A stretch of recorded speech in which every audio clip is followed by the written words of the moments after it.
खांसी करने के सही तरीके। जब भी आपको खांसी या छींक आती है तो अपने रुमाल का इस्तेमाल करें और उसे दूसरी तरफ मोड़कर रख लें।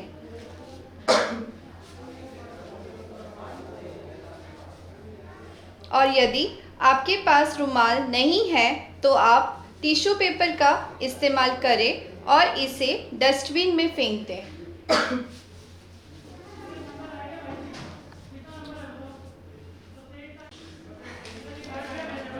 यदि आपके पास रुमाल या टिश्यू पेपर नहीं है तो आप कोनी का इस्तेमाल कर सकते हैं। यदि आप भीड़ वाली जगह पर हैं तो दूसरी तरफ मुंह करके छींकें या खांसी करें। खांसी व छींकने के बाद हाथ धोकर या सैनिटाइज़र का उपयोग करके ही अपने मुंह को छुएं।